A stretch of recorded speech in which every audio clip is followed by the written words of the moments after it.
Hi, this is Professor Cordes, and this is the week 3 illustration analysis project video for English 353 children's literature.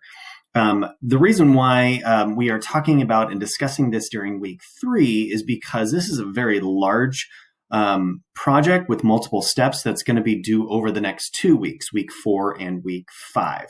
So right now, this is, as you see up here on the screen, it does say looking ahead.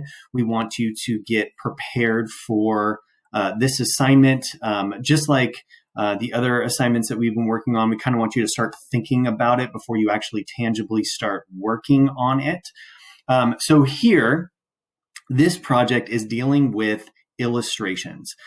Illustrations are key and essential for children's literature, especially when you get into books that are geared towards toddlers, infants, young readers.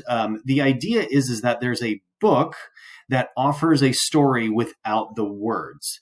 And so looking at these components, you kind of have to take into consideration not only what is the story, but how do the illustrations help tell that story? So if you're familiar with like Dr. Seuss, The Very Hungry Caterpillar, any quintessential pieces of children's literature, picture books primarily, you are drawn to, or you, no pun intended, you are referencing some sort of illustration that's extremely well known. Our goal is for this project, how do we understand the illustrations and how do they add to the story? So this right here, ladies and gentlemen, is multi-step. I'm going to go through it and explain it. If along the way you're confused or lost or there's a question or concern, send me an email, send me a message, and I can kind of help you through. Let's take a look at what you have. So I'm currently right now in the week 3 learning activities. These are items that are going to be due ahead of time, week 4 and week 5. But there's essentially 3 components. There's annotations, there is a paper, and then there's a presentation. So all of them build on each other, and I'm going to explain exactly what that is. But first, just like all of our other assignments, you have to make some decisions about what you want to focus on. What do you want to be your focus? Your focus point. What do you want to concentrate on for this? Now, when I say that, the first thing it says here is to select a topic. Okay. When you look at picture books, when you look at illustrations in general, you want to take into consideration certain things. Is the illustration taking up the entire page? Is the illustration part of the story? So if you were to look at Winnie the Pooh, his illustrations actually bleed into the writing of the story. Versus if you find like a board book, like Jamberry is a good one. Any of those smaller, square type board books for infants and toddlers, those illustrations take up the entire page and the words are placed within them. So you need to kind of focus on what are the 10 picture books that I want to go after. And within that, is there a certain theme or a certain topic that I want to discuss? So looking here to get started, it says first pick a topic that will narrow down your focus for 10 picture books. There are a lot of different topics that you can choose from, so they give you a wide variety here. So maybe you want to focus on animal stories. Maybe you want to focus on imagination. Maybe you want to focus on the way the picture is being presented. Okay, so there's lots of different things. I will tell you right now, you do not have to purchase these 10 books. I've had students go before to Barnes & Noble or other booksellers and just look at the pictures themselves, like flipping through, take some pictures with their phone, and kind of be able to say, okay, this is and take notes. I've had other people find all of their picture books online and be able to pull their pictures from there. I've had people go to the library. However you want to gather these 10 picture books. Okay, so you've got things here like maybe it's the genre of science fiction or fantasy. Maybe it's focusing on animals.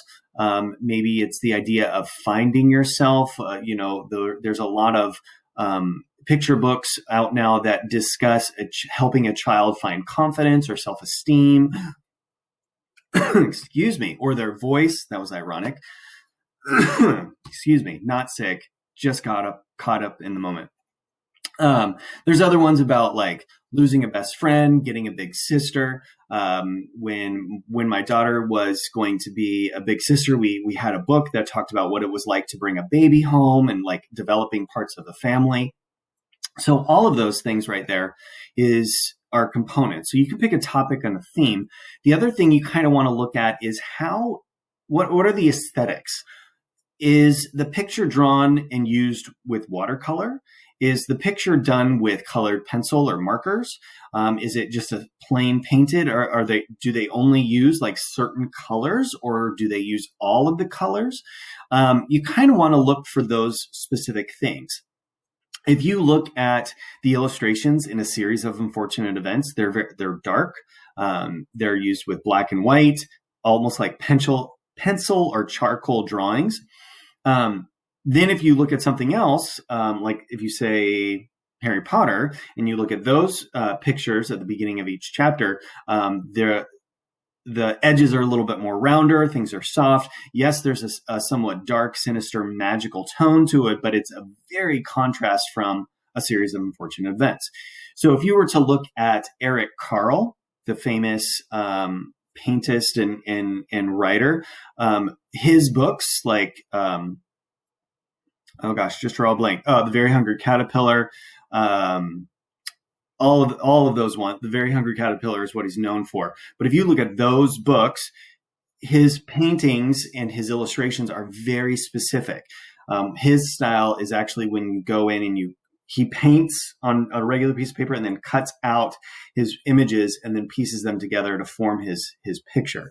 So there's lots of different things. So you could look at color, you could look at perspective, you could look at, you said lines, the realistic illustrations versus cartoon.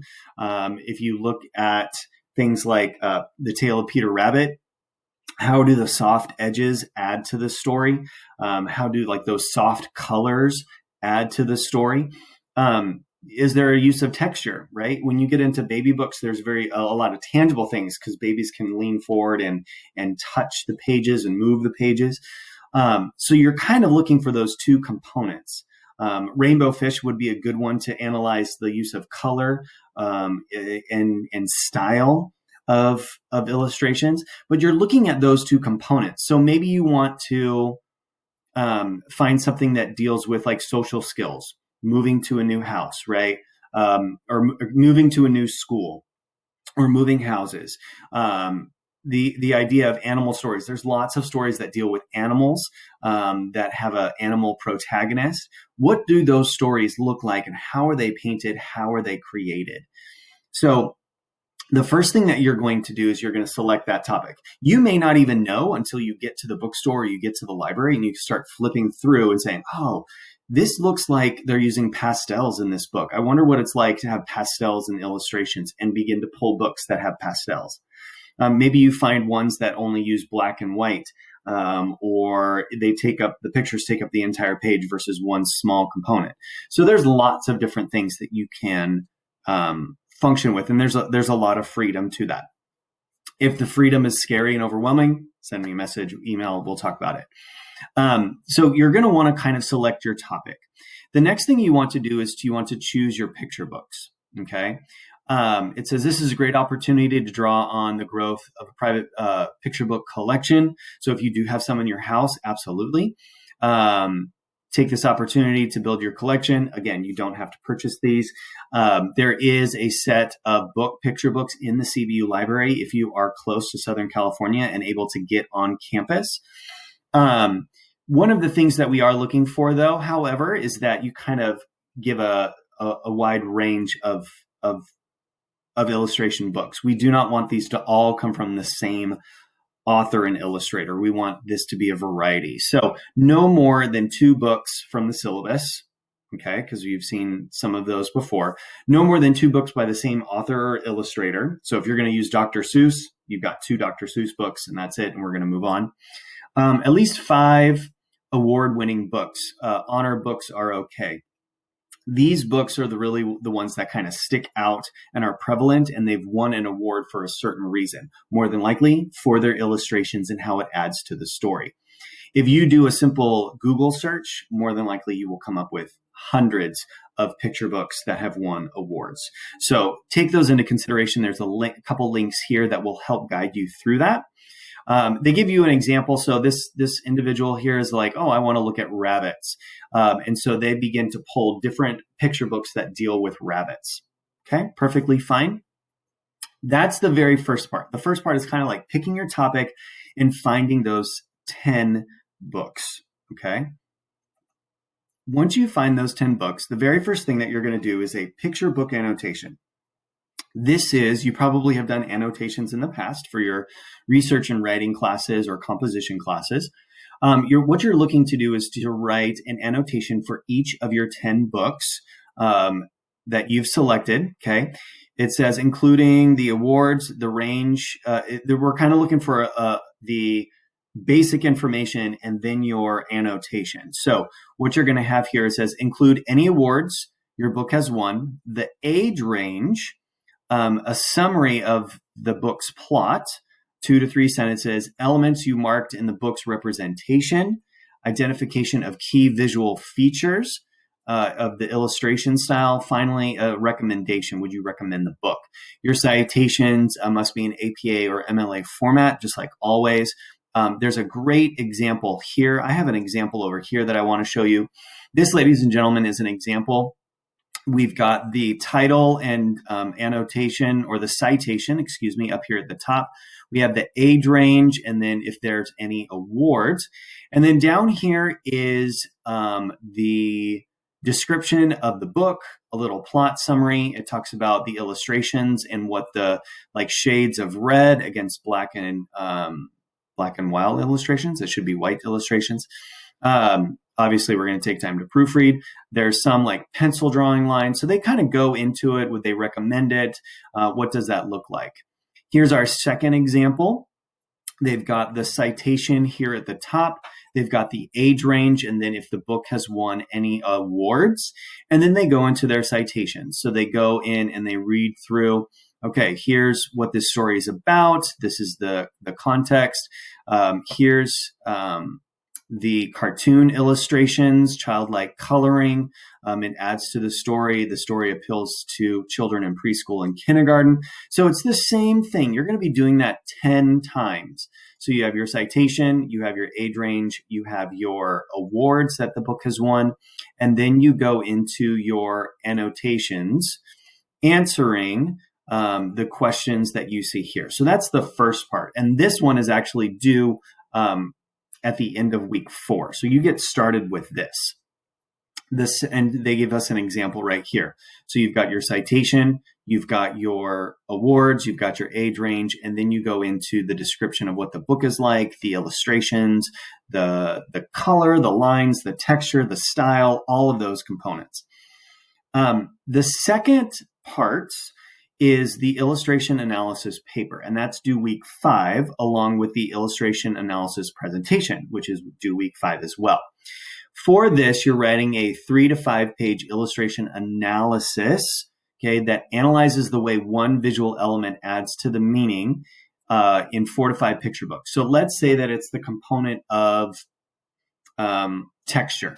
Right? There's texture in the picture. Things look bumpy versus smooth. Things look light and airy compared to rocky or hard or sharp. And so you're looking at the texture of the picture, the image. What does that do for our story? How does that add to these books that I've annotated? And that's the great thing. You can pull from your annotations from when you describe those items and begin to put that into your analysis writing. So here it says, your analysis should focus on the way the visual elements are key and part of the book's storytelling by focus on one visual component, such as line, color, texture, composition, shape, space, or style. How do these illustrators use the image to tell that story? How do those things contribute and add to the story. So if you see here, this person has gone through their annotations. They get all the way down here through all of their annotations, and then they get to their story. I combined these two, so you will probably have separate documents. But this right here, they've added in, here's my story. This is what it does. Here's the pictures, the text, and the detailed illustrations blend together. They are pulling from their knowledge, from their annotations, and talking about and discussing these 5 books, but more importantly, how the illustrations contribute to the story. So for us, ladies and gentlemen, you are going to be explaining all of those things in part 3, which is the presentation. So if you want to get on YouTube and use your camera to record your video that way, you have that option. Some people, I'm using the Chrome extension called Loom, Loom, which helps us capture not only an image, but also what's on your computer screen. So that's what I use. Some people have done a voice thread before. You're probably familiar. However, if you have questions or concerns, let me know. Your goal is to present your findings from your paper. So the 5 minutes you go through each, the 5 books that you selected and what that visual component, what that illustration component does for the story. Okay. So even though there's a lot of steps, we're taking our time now during week 3 to prepare for week 4 and week 5. So week 4, you are going to start by selecting your topic and kind of selecting the aesthetic that you want. You're going to choose your picture books. And then you're going to make sure they meet these requirements and begin to do your annotations. Okay, that's the first part. The second part is where you kind of put your analysis together and then you present it. So those are the 2 components, annotations. And then the second part is to write your analysis, 3 to 5 page paper analysis of those illustrations.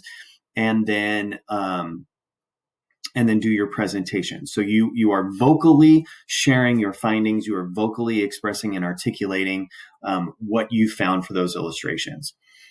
Sometimes I like to tell my students that if you were to go to an art gallery, if you were going to go to a museum, you have to take into a mindset of critiquing the work, not to critique it to make it better, but to critique it how it's being used. So if I go to a museum or an art gallery and I'm looking at art and I don't really understand it, because I'm not an art person, I try to understand what is the story that they're trying to tell, because I'm a literature person. So what is the story that's being used? What are the components that kind of bleed through, right? Wow, this painting used oils, and it's interesting that the oil painting over on this side looks different than the contrast up here where the sun is, right? Like you just kind of pull and you become an art critic, okay? That's what you're doing here. How does this illustration connect and add to the story? Okay. I've talked enough. I've gone over this enough. I don't want to waste any of your time. I want you to get going on finding your books, finding your topic. Once again, if you do have questions or concerns over this assignment, just let me know. This is always fun because it's interesting to see how everyone interprets a story differently and how everyone interprets an image differently. A picture is worth 1,000 words. How does this picture add to the story that's being told already to our reader? Okay. Message me if you have any questions or concerns. I'll talk to you guys later.